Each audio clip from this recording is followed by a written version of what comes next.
Assalamu alaikum. Урматтуу Корея KG каналынын подписчиктери, урматтуу достор.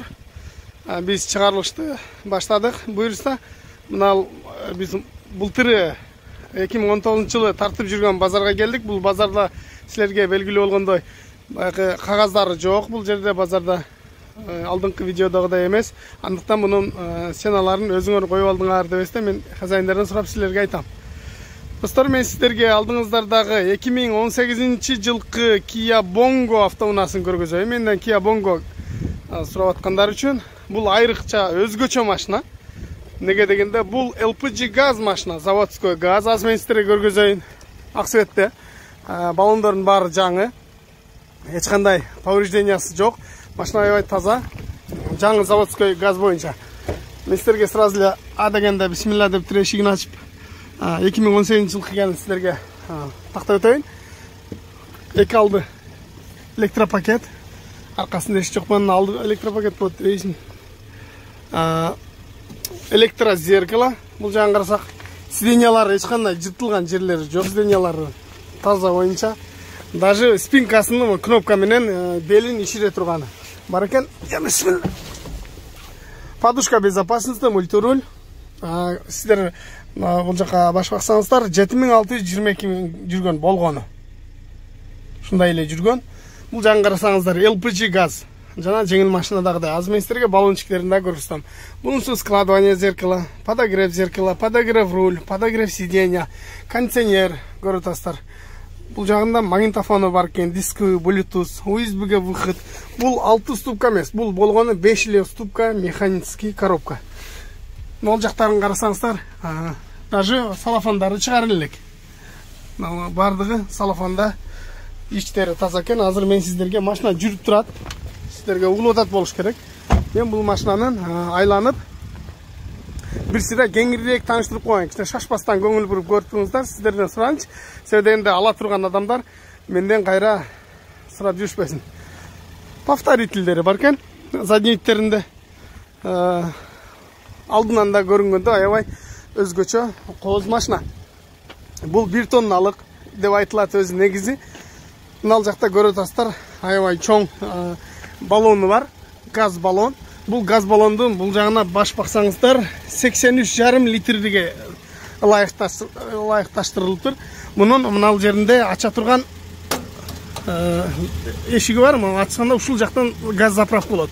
Бул эч кандай бензин куюлбайт, же болсо солярка куюлбайт. Кече менден бирөө айтат, бул дизель газбы дейт. Дизель газ эч качан болбойт да, болгондо эмес.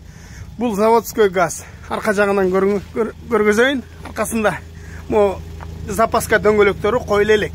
2018-ге 19 7000 пробеги менен каяктан анан баллон жарылып спейт этсин. Көрдүңүздөр, бул кузовунда 1-2 стакандардын мусорлары жатат. Ак светте аябай сонун көрүнөт экен. Достор, эми мунун баасына келе турган болсок, мунун Кореядагы эле баасы $12,500. Кореядагы баасы $12,500. Эми сөзсүз түрдө бул базар баасы, бул айтылышы сода кылышса болот. Шундай достор, мунун растаможкасы $880 болот. Жол киреси $1,600 $1,900 чейин. Себептегенде баягы бул жаңы машиналарды 6дан жүктөгөнгө болбойт, 4төн гана жүктөлөт дагы, ошон үчүн $1,900 болуп калат. Мына бул жакта көрөтасыздар, ушундай эле 2018-ге 19 жылкы Kia Bongo бул дагы газ 5-чи поколениядагы эч кандай айырмачылыгы жок. Азыр сиздерге көрсөткөн Bongo'нун дал эле копиясы. Көрөтасыздар, бардык баллондору летний боюнча, жазгы дөңгөлөктөрү жаңы, калпактары кийдирилген, эч кандай кузовтарында чийилген, повреждение болгон жерлери жок, запаскалары даже коюлу элек, бардыгы жаңы экен. Мунун сиздерге ачып көргөзөйүн десем, бул машина култануу экен. Антан достор, экинчи эле машина, 3-чү машина кечиресиздер. Бул дагы газ, бирок тентүү экен. Бул жакта газ баллону турат. Ал жакта көрөтасыздар LPG газ. Жакшы чагылып көрүнбөй калган болсо деп сиздерге көрсөтүп койдум. Аркасында болгон тентүү бар экен. Алып койсо дагы болот, же болсо ушул боюнча дагы айдап жүрсөңөр боло берет экен. Запаскалары дагы жаңы койло элек. Бул дагы жылы пробегтери ошол 7500, 7200 ушундай жүргөн бонголор. Ушундай достор, булардын баалары бардыгы, растаможкасы, жол киреси бардыгы бирдей. Андыктан кимде ким ушундай Kia Bongo газ издеп аткан болсо, менден суранып чалып аттыңыздар эле сиздер үчүн. Анда чамдаңыздар. 2018 жылкы автоунаа көрүп атасыздар. Лексtin нерси жок экен, муну билбейт экенмин. Андыктан достор, мен сиздерге мына портерден азыр ол жакта солдатта туруп сатылып кетти дейт. Бул канчага сатылып кеткенин эсинен сурасак, $6800 сатылып кетти. Жылы 2016 экен. Ак светтеги 133 Porter 2.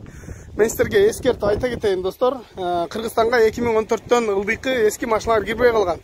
Дагы деле уголек билбей калган достор бар экен. Бизден 2011 жылкы, 10 жылкы же болсо андан ылдый эски машиналар сурап жатышат. Андыктан достор, мен сиздерге эскертип айта кетейин. Дагы достор, алдыңыздар дагы 2017 жылкы 133 ак светтеги портерди көргөзөйүн. Бул машинаны азыркы ушул учурда $7,500 деп атыптыр. $7,500. Мунун күлүчү ичинде, ачкычы ичинде култанып калыптыр. Ичин ачып көргөзө албайт экенбиз. Муну могу жактан алысырактан көргөзүшкө аракет кылайын. Жылы 2016га 17 же 17ге 16 билбедим, сөйдөгөндө булар 17 дешти. Мен сиздерге 17 экен. $7,500 деп атыптыр. Bunu dağı taktap жақсылап көрүш керек. Бірақ бірағын нокшыған жерлері біраз бамперлері елесінен ажырап қалыптыр. Ал зашолка болуш керек, кирип кала турган. Ушундай достор. Кимде ким Porter жана башка унаа алгысы келген болсо, бизге кайрылыңыздар. Могу жерде кичине кирип калган жер бар экен, сиз келтерге көрүнөт атабы, көрүнбөй атабы. Ушундай жууп тазаласа жакшы билинет болуш керек. Ушундай достор. Мына урматтуу достор, сиздердин алдыңыздардагы көк светтеги 133 2014 жылкы Porterди көргөзүштү улантайлы. Мунун көрдүңүздөр, мына крышасындагы краскалары бираз көчүп кеттир. Кандайдыр бир себептер менен кузовунда чийилген жерлери бар экен. Эми бул грузовой машина, мындай нерсе бул көнүмүш эле нерсе. Аркасы кум жүктөгөнбү, ушундай. Балондор болсо летний, мына жазгы чийилген, же болсо чириген жерлери жок экен. Мен сиздерге салонун көрсөтөйүн. Жууш керек экен, кирген салону, электропакет, электрозеркало. Сиденьясы бираз жырдуу экен. Могу жактары, калган жактары таза. Пробеги болсо 413 000 экен. Ошон үчүн баасы бираз арзаныраак экен. Подогрев зеркала, подогрев сиденья, кондиционер, 6 стопка, механика. Потолокторуна дагы химическа керек экен. Ол жактарында дагы бираз сиденьялары жыртылып калыптыр. Баасына жараша, бираз баасы ошого жараша арзан. Эми муну бизде чикейтип ондоп коёт. Мындай достор, мунун баасына келген болсок, баасы $4,600, $1,300 растаможкасы, жол киресин айтып өттүм. Достор, кээ биздин билбеген достор дагы эле сурап жатышат. Уруксат берилдиби, растаможкалар кандай болот деп. Былтыр 2019 жылы, 2013-2014 жылкы Porterlerдин растаможкасы $880 болсо, азыр булардын растаможкасы $1,300 болуп калды. Бираз кымбаттады. Жылы 2010, 2011, 12, 13 жылкы Porterler такыр эле Кыргызстанга кирбей калды, достор. Андыктан билбегендер үчүн эскертүү. Биздин описанияны кандай табабыз деп сурап калышат. Описаниядагы номериңерди кандай табабыз деп сурап калышат. Мен сиздерге төмөнкү видеодон ошол описания кандай кирип биздин Instagram баракчабызга катталышты, жана биздин WhatsApp номерибиздин описание эмеси ссылкасы дагы описанияда, ошону көрсөтө кетейин сиздерге. Андыктан алдыдагы 1 минутталык видеого көңүлүңүздөрдү бурам. Ушундай достор. Урматтуу достор, мен сіздерге қысқаша подписаться қандай болобуз, инстаграмга кандай киребиз, описанияга кандай киребиз деген досторго кыскача түшүндүрмө. Кызыл подписаться деген кнопканы басып биздин каналга жазылып коюңуздар. Ошондо сиздер биз жаңы тарткан видеолорду көрө аласыздар. Басып коесуздар дагы описанияга кичинекей стрелка турат. Ушуну бассаңыздар описанияга кирип каласыздар. Андан кийин бул жакта 82 менен башталган биздин 2 номерибиз турат. Бул WhatsApp номеринин ссылкасы. Ошону басып WhatsAppка кирип бизге түз байланышка чыксаңыздар болот. Жана ошондой эле биздин Instagram баракчабыздын ссылкасы жана Telegram группанын да ссылкасы турат. Ушул ссылкага кирип биздин Instagram баракчабызга кирип Instagramга катталып коюңуздар. Instagramда биздин YouTubeга чыкпаган видеолор жана сүрөттөр ошол жакка чыгат. Ошол жактан көрсөңүздөр болот. Сөзсүз түрдө биздин Instagram баракчабызга катталып кетиңиздер. Көңүл бурганыңыздар үчүн чоң рахмат. Урматтуу достор, көңүл бурганыңыздар үчүн чоң рахмат. Мен убакыттан пайдаланып бардык биздин досторго, биздин подписчиктерге ыраазычылык билдирип кетем. Сиздердин колдооңуздар менен биздин каналдын жана Instagram баракчабыздын катталуучулары өсүп жатат. Баарыңыздарга терең ыраазычылык билдирем. Рахмат баарыңыздарга. Биздин видеолорубузду акырына чейин көрүп, ой пикириңиздерди комментарий калтырыңыздар. Достор, андыктан менен лабо сурагандар үчүн алдыңыздарга Devo Labo автоунасын көргөзөйүн. Бул 08 объем, заводской газ, жылы 2017, аркасы тент, ак түстөгү Labo. Бунун $560 растаможкасы. Бул жердеги баасы $2700 дейт. $2700 2017 1200 болжол менен ушундай жол киреси болот себептенде баягы комплектке карап. Ушуна достор, биз болсо көрсөтүүнү улантабыз, сиздер болсо видеону акырына чейин көрүңүздөр. Баягы кичине сабыр кылып турсаңыздар, иншалла баары жакшы болот. Сиздердин кээбирки комментарийлерде бизден шашылган бир туугандар бар. Ошолорго айта кетет элем, кичине сабыр кылып туруңуздар.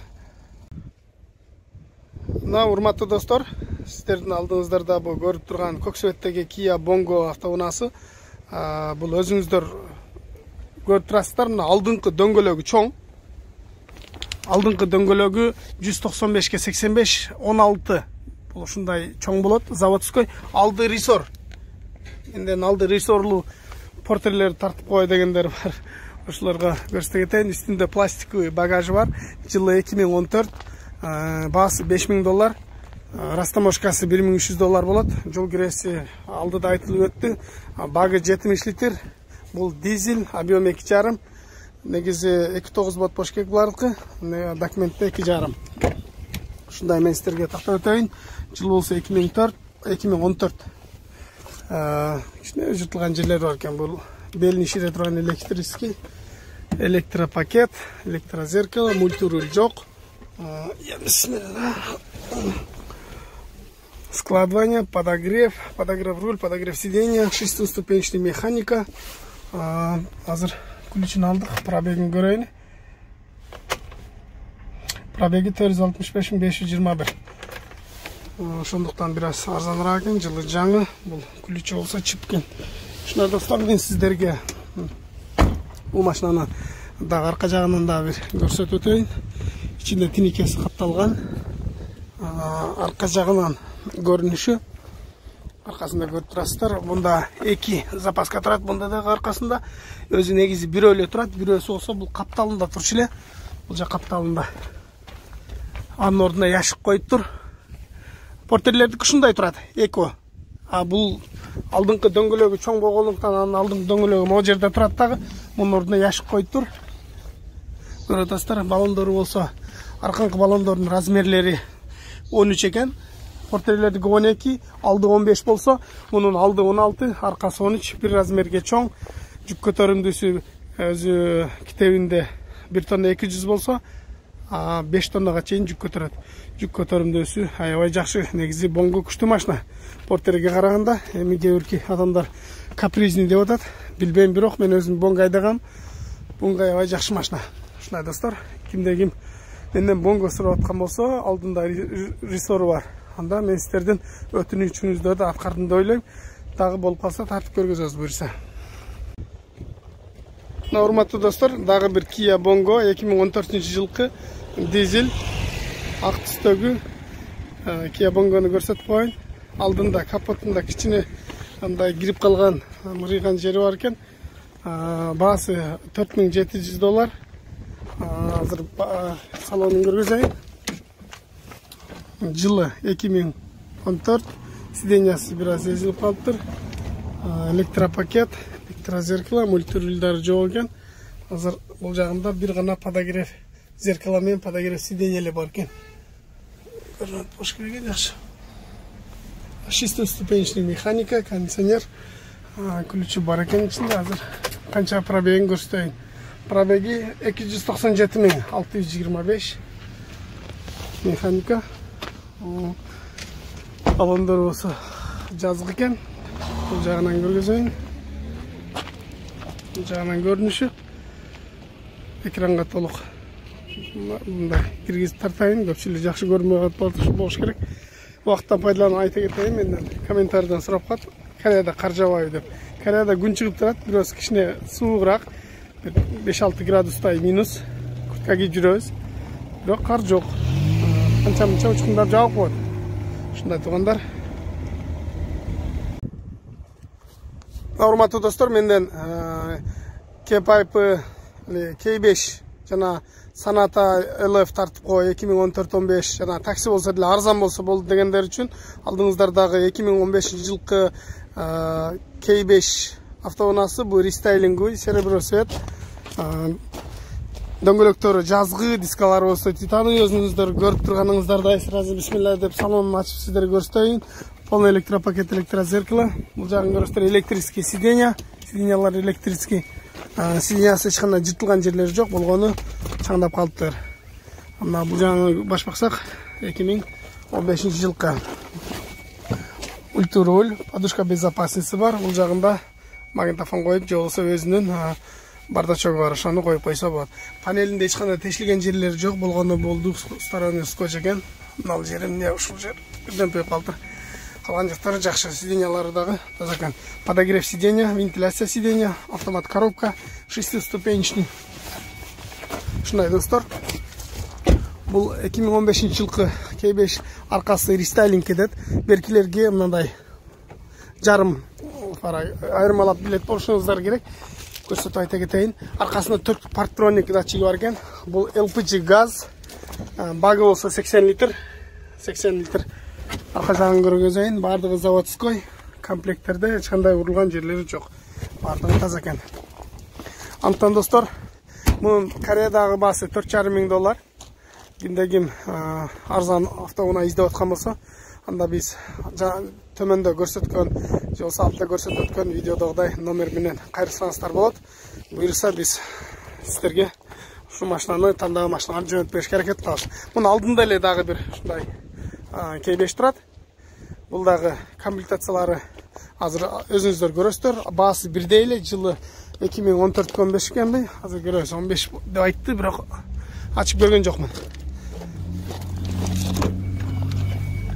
Мында жылы 2015 экен. 2015 комплектациясы бирдей экен. Полный электропакет, электросиденья, подогрев сиденья, вентиляция, MP3, контроль. Тешилген жерлери жок, панелдери бүтүн, приятный экен, эч кандай мындай жаман эмес. Сиденьялары дагы, аркалары дагы таза бүтүн боюнча. Баалары $4,500. $4,500. Мына көрөтасыздар. Мына достор, алдыңыздарда көрүп турган бул 3-чү K5. Бул дагы такси. Крылолорунда булардын молнингтери бар экен. Калган жактары бардыгы окшош эле. Азыркы көргөндөй. Бул жактары дагы полный электропакет. Бунун дагы жылы 2015, электросиденья. Мунун монитору бар экен, өзгөчөлөнүп, MP3, Bluetooth, монитор. Подогрев, вентиляция сиденья жок экен. Мында бирок эконун тең подогрев сиденьясы бар экен. USB выход, подстаканник, подлокотник дегендей жана башка. Серебристый цветте. Алдыдагы LF Sonata LPG газ. Мында жылы 2015. Мунун да баасы ушундай эле. Ушундай достор. Мына достор, убакыттан пайдаланып, мына базарда бир трактор турат. Кичинекей бизде муну 25 деп коет, 23 деп койчу эле, ушундай кичинекейди. Бул негизи кандай экен билбейм. Мунун жылдарын канча жүргөн моточастарын айтып бере албайм, эси жок экен, бирок азыр баасын сураганыбызда баасын $4,200 деди. Аркасындагы мына бул жанагы жер майдалай турган сокосу менен Сезар деп коет. Ошонусу менен алдындагы мына күрөгү менен погрузчиги менен кошулуп $4200 деди. Андыктан могу погрузчиктердин чынын айтканда бааларын билбейм. Бул жакта квадроциклда турат. Кийинки чыгарышта буюрса муну билип тартабыз. Ушундай достор. Урматтуу достор, менден Kia Sportage автоунаасын сурангандар үчүн Sportage тартып койлу.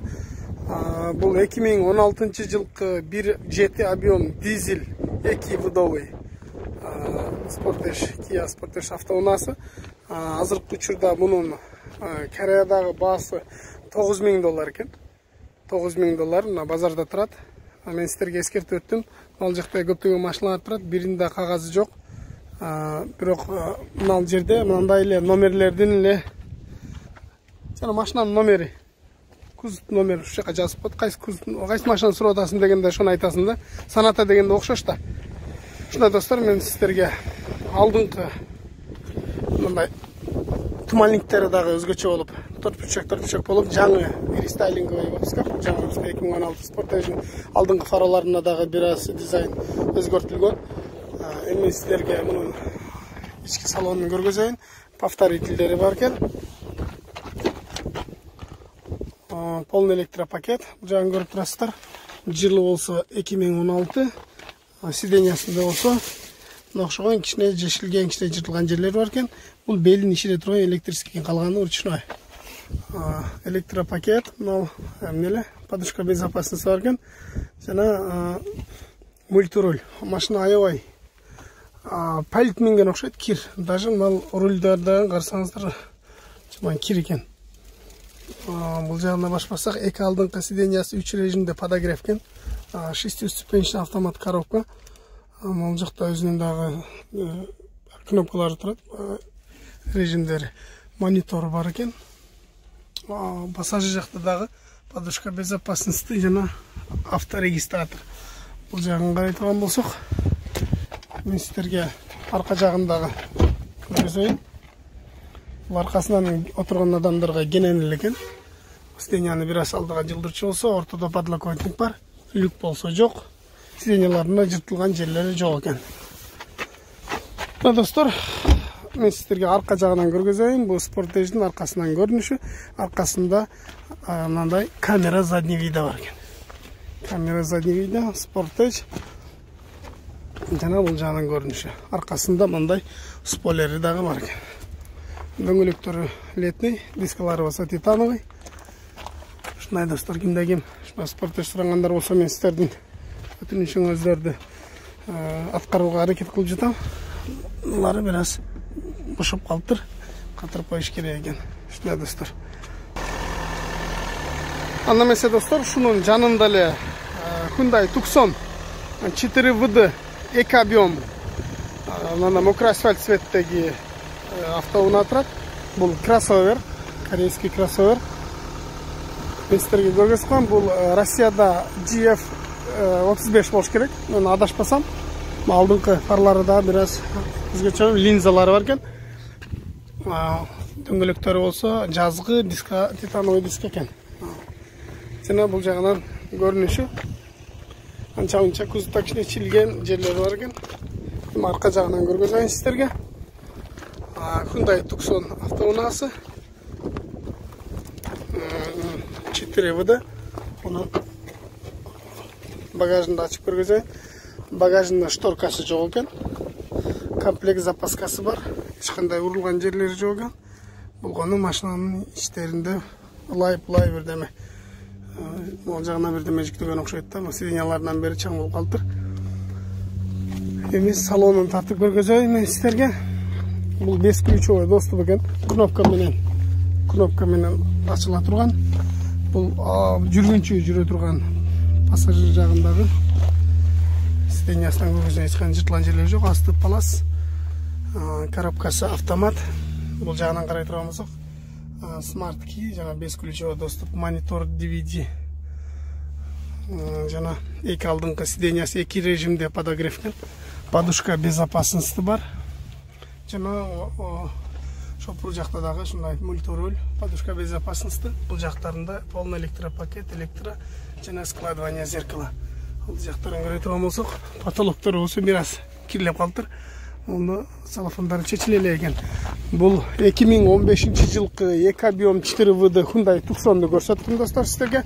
Мұның Кореядағы басын кече күнү мен Telegram группаға шуну тартып чыгарганмын. Мұның азыр биздин курска чыкканда где-то бир $7,500 тегерегиндеги автоунаа. Эми булардын жол кирелери белгилүү $2,000 Бишкекке чейин. Бул жактагы жүктөлгөнү менен ал жактан өзүңүздөр чүрүп аласыздар, акча төлөп. Растамошкасы болсо жылына объемуна карап кандай болушу мүмкүн. Бунуку 1,7 болот дагы, бул арзаныраак, бул 2 объем кичине кымбатыраак болот. Где-то бир $1,800-2,000 болуш керек. Но Santa Fe'нин жаңы выпускасы экен. Муну буюрса эмнеге чыгарылыштарда тартабыз. Бул сатка коюлуп аттыр, жөн эле ушул жерге айдап келип койгойтур. Эмнеге чыгарылышта буюрса, ушундай сатыла турган Santa Fe'ни тартып көргөзүштүн аракетин кылабыз достор. Анда эмесе достор, мен сиздерге Kia K7 автоунаасын көргөзөйм. Менден көпчүлүк учурда K7 суран жадасыздар, бирок бул такси болгон. 2015 жылкы 3 объем заводской 5 поколениядагы газ K7 автоунаасы. Дөңгөлөктөрү болсо мындай зимний протектордо экен. Дискалары болсо титановый. Цвети болсо мына белый жемчуг. Бул жагында кагазында айттым жаңы эле машинанын номери. Складывание зеркала жана ошондой эле повторительдери бар экен. Могул жакта бесключевой доступ деп кнопкасы турат. Ичи жабык экен. Аркасынан көргөзөйүн. Арка жагынан көрүнүшү. Аркасында парктроник деген датчиктери да бар экен. 2 глушители, выхлопной глушитель жана задний камерасы дагы бар экен. Мунун Кореядагы баасын азыр сурайын. Урматтуу достор, мына алдыңыздарда көрүп турган бул белый жемчуг LF Hyundai Sonata автоунаасы азыр хозяиндан сурадым. Ключун номерин көрүп кирип кетти. Офисине азыр алып чыгып берет. Ушундай машина сата турган мындай стоянка. Негизи бул ушундай арзаныраак сатат, чем башкаларга караганда бул. Мына аркасында 4 парктроник датчиги бар экен. Жылын азыр айтабыз толугу менен. Мына достор, ключун алып чыктык, азыр сиздерге көргөзөбүз. Bunun baası 4400 eкен. Азыр сурадык. Свети аябай жакшы экен, белый жемчуг, полный электропакет, электрозеркало, электрический сиденье. Жана 2015 жылы сиденьяларына жыртылган жерлери жок экен. Болгону бир гана мына жеринде бир аз. Калгандары жакшы экен. Подушка безопасности, мультируль, вентиляция сиденья, кондиционер, 6-ступенечный автомат. Коробка 2 прикрутительге выход бар экен, USB-ге жана ол жактарында подстаканниктер бар экен. Ушундай достор, мен сиздерге азыр мунун пробегин дагы ачып көргөзүп коеюн. Канча пробег жүрүптүр. 289.993 жүрүптүр. Бул такси үчүн аз эле. Мындан дагы көп пробегтер бар. Мен сиздерге көргөзүп айтып жүрөм. Андыктан баасы $4,400, жол киресин 2,000, жана мунун растамошкасы где-то $2,000 болуш керек. Бизде азыр эски келген прайс лист боюнча, жанагы сетка боюнча, таблица боюнча булардыкы $2,615 болуш керек негизи. Жаңы келген лист боюнча $2,000 эле болот деп ушундай кылат деп атышат. Ушундай эле калсын негизи. Эми алдыңыздардагы мен сиздерге мына Carnival автоунааны көргөзөйүн. Бул серебристый цвет экен. Алдында парктроникта датчиктери бар экен. Азыр болсо муну дагы ачып көргөзөбүз. Анда достор, мен сиздерге алдыңыздардагы серебристый Carnival автоунааны көргөзөйүн. Бул 3-чү поколениеда, жылы 2015, 2 объем дизель, бесключевой доступ. Көрөтөсүздөр кнопка менен. Мунун ичин ачып көрө турган болсок, полный электропакет, электрозеркало, жана складывание. Жана бул жана 2015 жылкы Carnival мындай бежевый салон экен, клеточный. Болгону мына жеринде гана бир аз трещинасы бар экен. Я бисмилла. Мультируль, подушка безопасности, чоң монитор, где-то 20 сантиметрдей, 18 сантиметр болуп калат, MP3 DVD. Smart key, бул жагын көрөтөсүздөр, автомат коробка, USB. Жана ушундай эле могул жагында подстаканниктер. Мунун жагында да чуңкур бардачогу бар экен, аябай чуңкур. Мунун жагында да бардачоктор бар экен, өзү ачыла турган. Бул жагында дагы бардачоктору. Мындай болгон. 2 ушундай ачыла турган бардачок. бар экен. Подушка безопасности жана авторегистратор. Сонун экен. Мен силерге азыр бул машинанын пробегин көргөзөйүн. Канча экен пробеги? Машина жүрбөй койду. 카드를 넣어주세요. Biraz soğuk болот. 370 жок. Кечиресиздер 37.154 жүрдүр. Эми достор, мен сиздерге мына аркадыкы эшиктерин көргөзөйүн. Бул жактагы чечиле эле экен клёнкалары дагы жылы 2015. Ал жанында дагы подушка безопасности бар экен. Эми мына арка жагынан да көрүнүш. Бул жана подстаканниктери жана аркасында бирдеме ташып иштеген го дейм. Стройка буларга машина не жалко да карыстарга. Жана чийилип кетиптир. Булардын баарын полировка кылдырыш керек экен. Аркаңкы сиденьялары дагы подогрев экен. Бул жагында 2 эле сиденьясы бар экен. Көрүп атасыздар, өзүнө негизи 3 сиденья болуш керек эле. Бул жагында дагы 2 сиденья, жана арка жагында дагы сиденья болот. Мынаны тургуза турган болсок, мындай болуп көрүп атасыздар. 3-чү катар сиденья чыгат. Ошондо 3, 5, 7, 8 адам, шопур менен 9 адам. Бул жагында дагы подстаканниктер аябай ичине сиденьяларын жаткырып алып стройка кылган окшойт. Ушундай. Мага ушундай түйүлүп атат. Иштери аябай чийилип, аябай кирип алыптыр.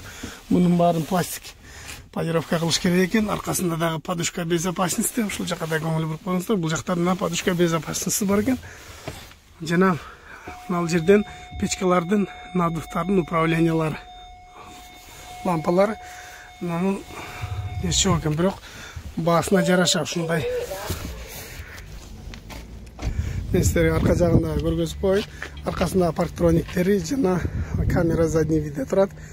Ушундай болгон Carnival 3-чү поколениядагы автоунаа. Эми достор, мунун баасына келе турган болсок 11,5 миң деп айтып атат. Азыркы ээси 11,5 миң. Булардын жол кирелери бир аз кымбатыраак, седандарга караганда мунун жол киреси 2,5 миң болот. Себебинде өзүңүздөр көрүп атасыздар, седан караганда бир аз чоңураак. Объем 2 экен, азыр тактадык. Документин көрүп, 2 объем дизель, 2 ВД, алдыңкы передний привод. Ушуна достор, үстүндө дагы мындай өзбекче шактап коет, орусчасы рага, жана кыргызчасы мындай үстүндө багаж катыра турган мүйүзү бар экен. Ушундай достор, мунун растаможкасы дагы ошол $2,000 тегерегинде болот. Мунун 2015 жылы 2 объем. Объемуна жылына карап бир аз өзгөрүшү мүмкүн. Ушуна достор, биз тартууну улантабыз.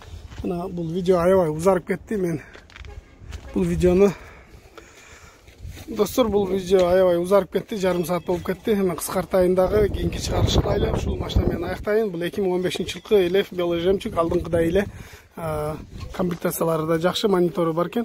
Ушундай автоунаа, мунун да баасы ушундай $4,400 экен. Достор, бул жанында да кагазында эч кандай информация жок. Болсо мен силерге көрсөтүп айтмакмын. Башында чашкасы бар. Белый жемчуг 2015 жылкы 2 объем газ автоунаа бул жакта турат. Жана сиздерге көрсөткөн ошондой эле бул жакта дагы жана K5 рестайлингу 2014-2015 жылкы машиналар турат. Бул элеф менен K5тин айырмачылыктары $100-200-300 арасында эле болот. Кээ биринде булар кымбатыраак комплектациясына карап, кээ биринде комплектациясына жүргөн километрине карап бул кымбатыраак болуп калат. Экөө негизи бир эле класстагы бирдей эле автоунаа. Андыктан достор, кимде ким машина алгысы келген болсо анда бизге кайрылса